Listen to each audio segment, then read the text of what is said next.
Welcome to this lesson. I'm going to show you how to conduct research like a pro. This is the part one of the research.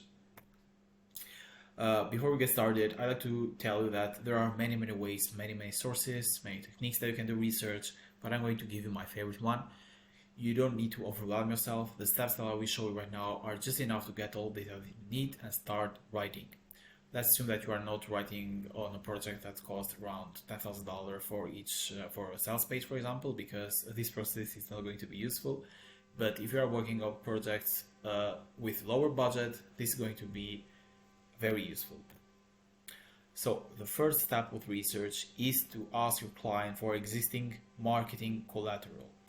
What I mean by this is that you don't need to depend right away the moment you get your client to external sources. You don't need the moment they give you information about their audience, you don't need to get straight away into digging into forums or any stuff like that. You should first ask the right questions to your client so they give you everything you need, and probably most of the times, and this is true for clients who have bigger companies, they usually have this research part all figured out. They have a pretty good understanding of their target audience, and why not give it to you so you have a pretty good understanding too, and you can convey a better message to the audience.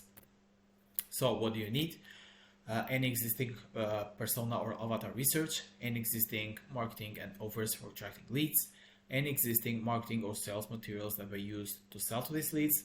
This should include any promises that are made, what features, benefits, proof on it, or any other elements. Any previous tests, experiments, previous results, discoveries, learnings, insights, screenshot from analytics, tracking, heat maps, session recordings. I make sure to include all of these ones. Probably you don't understand the entire of them. What I recommend is take a screenshot and get this file to your Google Drive. I recommend also that keep a separate Google Drive folder for this course, because I'm going to share with you much more SOPs, standard operating processes, that you can use to your copywriting process.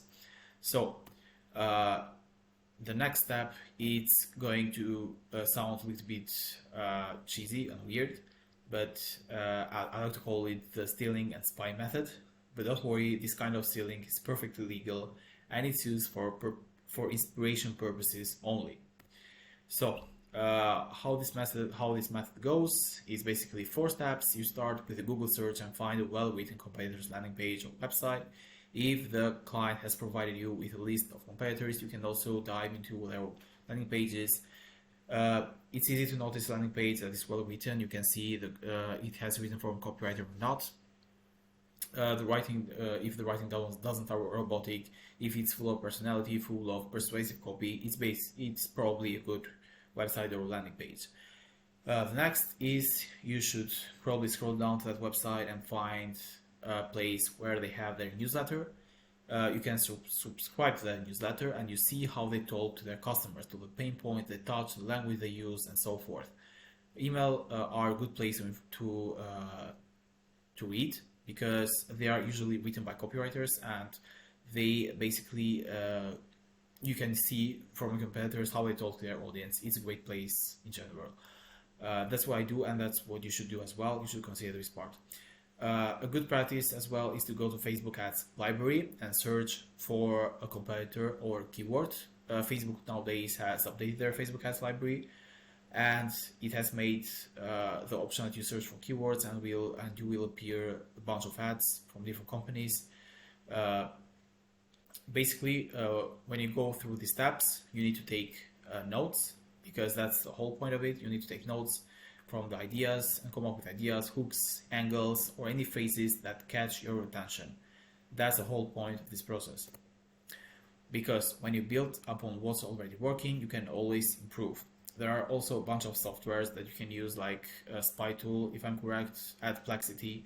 There are some tools that allow you to spy on the market and see what's already working. Some of them are pricier than the others. The one I use for myself is called AdvertSuite. It allows you to see the best performing ads that your competitors are running, and you can see the hooks, the angles they're using, the strategy they are using, where they are directing their competitors, their customers. So you can use a similar process for your client too, and this is going to add much more value. The third step is the exploration phase. This is where you base your research on external sources. So what this means is that if your client is a completely new company, they are basically a startup, they don't have a clear idea of the target audience, they basically just know who they are going to sell to, maybe they have figured out their offer. So what you need to do from this step is base your research on external sources. And those sources can be a bunch of different things that I have included here. There are going to be interviews, there are going to be forums like Reddit, Quora, Google discussions, blog articles. There are going to be review mining across multiple websites. For example, Amazon is one of my favorite ones, especially those one-star reviews. Also industry market, news trends, and all that kind of stuff. But you should always, a quick disclaimer here, you are going to be overwhelmed by the amount of information you're going to collect through this exploration phase. The market might also try to trick you, but it's important to stay organized because that's the whole point of it. You should keep notes, like I said, and I have also come up with a list of questions that you can use. You can basically take a screenshot of this page and you can use these questions to basically stay organized in your research. For example, at the moment that you figure out, for example, what problems do they have, you can list them out below the question, what problems do they have, what are their goals. You can find, if you can find something relevant to this question, you can always write here. And at the moment you fill out all these questions, it's probably going to be just enough to prepare you to write whatever the client wants you to write, or whatever you have agreed upon.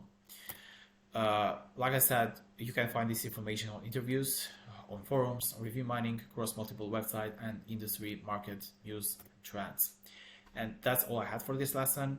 In the next ones, we're going to cover much more details for each one of these sources and how we can perform research on each one of these processes. So with that said, that's all I have for this lesson. See you in the next one.